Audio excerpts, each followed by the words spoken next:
اسی طرح جو ہے 22 رجب کو کنڈے منائے جاتے ہیں، 22 رجب ابھی بس گئے، پوریوں کی یادیں تازہ ہوں گی سب کے ذہنوں میں بھی، 2 ہی مہینے ہو رہے ہیں نا، رجب کو کنڈے مناتے ہیں۔ اور یہ جتنی میں باتیں کہہ رہا ہوں نا، ایک کی بات سب سلسلے وار شیعوں کی دین ہے، سب سلسلے وار جتنے عمل، 11ویں کا منانا یا 15 شعبان کا جاگنا، برات ہی شیعوں کے پاس ایک عمل ہے، تبرہ، گالیاں دیتے ہیں اماموں کو، ہم نے بھی لے لیا، وہ نام بھی لے لیا، وہ عمل بھی لے لیا۔ بہرحال 22 رجب یہ بھی شیعوں کی دین ہے۔ کیا کرتے 22 رجب کو؟ کیا کی عید مناتے ہیں؟ کنڈوں کی عید ہے نا، کنڈے اتنے مقدس ہے کہ اسلام میں رسول اللہ گھر میں کتنے کنڈے تھے؟ تو مقدس چیز ہوتی ہے، رسول اللہ اپنے پاس رکھتے ہیں، میں کنڈے جمع کرو، بڑی مقدس چیز ہے، اس کی عید بننے والی، میری امت کو عید دی۔ امام جعفر صادق رضی اللہ تعالیٰ عنہ کی یاد میں ایصال ثواب کے لیے کنڈوں کی فاتحہ دی جاتی ہے، یعنی کھیر بنا کر نئے کنڈے خرید کر فاتحہ دلا کر ان کے نام پر ایصال ثواب کیا جاتا ہے، پڑھنا اور کھانے کا، یعنی کھیر کا اور پڑھنے کا دونوں کا ثواب، ظاہر ہے کھلائیں گے تو ثواب ملے گا، پڑھیں گے تو ثواب ملے گا، تو ایصال ثواب کی خاطر یہ کیا جاتا ہے۔ اب لوگوں کا یہ کہنا کہ کنڈوں میں نیاز کرنا یہ بدعت ہے، جبکہ مٹی کے برتن یہ استعمال کرنا سنت ہے، مٹی کے برتن یہ استعمال کرنا سنت ہے، تو امام اعظم امام جعفر صادق رضی اللہ تعالیٰ عنہ کی یاد میں کم سے کم ہم اس سنت پہ عمل کر لیں۔ ہمیں چاہیے کہ ہم مٹی کے برتن ہی استعمال کریں جو کہ سنت ہے، اور یہ اچھا موقع ہے کہ امام جعفر صادق رضی اللہ تعالیٰ عنہ کے نیاز کے صدقے میں ہم ایک سنت پر عامل ہو جائے۔ دوسری بات، کچھ لوگ یہ کہتے ہیں کہ کنڈے کا لفظ یہ عربی نہیں ہے، یہ تو کوئی دوسرا لفظ ہے، عربی میں اس کے بارے میں کہا گیا، یہ اصل میں لوگوں کو کنفیوز کرنے کی کوششیں جاری ہے۔ دیکھیے، ہر زبان میں ہر لینگویج میں ایک ایک چیز کا ایک نام ہوتا ہے، تو ہم اگر اردو میں کنڈوں کی نیاز کہے تو اس کے لیے ضروری نہیں کہ عربی ہی میں کہے، جیسے ہم نماز کہتے ہیں، یہ وہاں بھی نجدی بھی اردو میں جب بات کرتے ہیں تو نماز پڑھنے کے بارے میں کہتے ہیں۔ اب ان سے کوئی پوچھے کہ نماز عربی لفظ ہے تو نہیں، نماز تو اردو لفظ ہے یا فارسی لفظ ہے، یہ تو عربی لفظ نہیں ہے، تو اس پر تو کوئی اعتراض نہیں کرتا، صرف نیاز کی بات آتی ہے تو عربی لفظ کو ڈھونڈنے جاتے ہیں۔ تو ان کو چاہیے کہ نماز کا لفظ بھول جائے، روزے کا لفظ بھول جائے اور صلاۃ اور صوم کا لفظ ہی استعمال کرے۔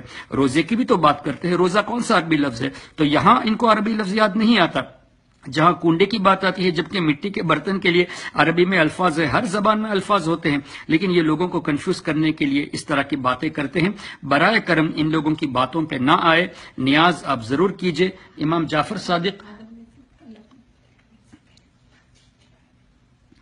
جعفر صادق رضی اللہ تبارک و تعالی عنہ کی نیاز کرنے میں انشاءاللہ بہت بہت برکتیں ملے گی۔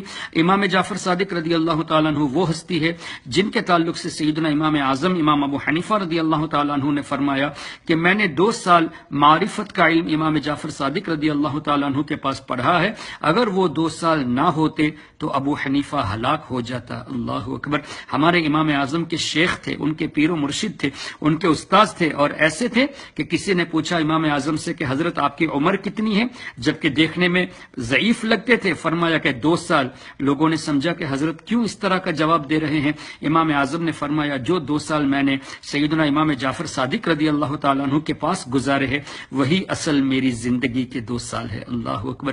اتنی محبت ہمارے اولیاء کرام، ہمارے ائمہ کرام امام جعفر صادق رضی اللہ تعالیٰ عنہ سے فرماتے تھے، تو ہمیں بھی چاہیے ان کے طریقے پر چلتے ہوئے ان کی یاد منائے، ان کی نیاز کرے۔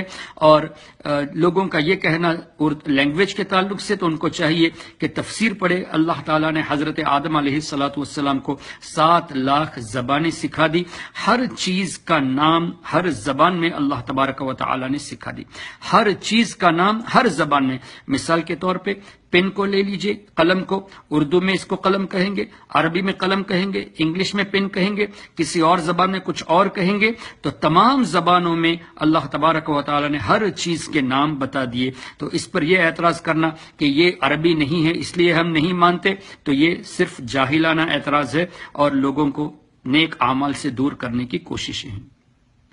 اور جن لوگوں کا یہ کہنا ہے کہ امام جعفر صادق رضی اللہ تعالیٰ عنہ کی نیاز شیعہ کرتے ہیں، تو ان سے کہیے کہ آپ شادی بھی نہ کریں، اس لیے کہ شیعہ لوگ شادی بھی کرتے ہیں۔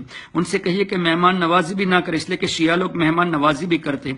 یہ کوئی بات تھوڑی ہوئی کہ شیعہ لوگ امام جعفر صادق کی نیاز کرتے اس لیے ہمیں نہیں کرنا چاہیے۔ شیعہ لوگ تو بعد میں پیدا ہوئے، ہم الحمدللہ اہل سنت والجماعت اس عقیدے پر رہے جو صحابہ کرام کے زمانے سے، صحابہ کرام سے چلا آ رہا ہے۔ تو ہمارا وہ اگر کوئی عمل کرتے ہیں تو دراصل وہ ہمیں دیکھ کر کرتے ہیں، نہ کہ ہم انہیں دیکھ کر کرتے ہیں۔ اگر آپ نے ابھی تک ہمارا چینل سبسکرائب نہیں کیا تو ہمارے چینل کو سبسکرائب کر لیں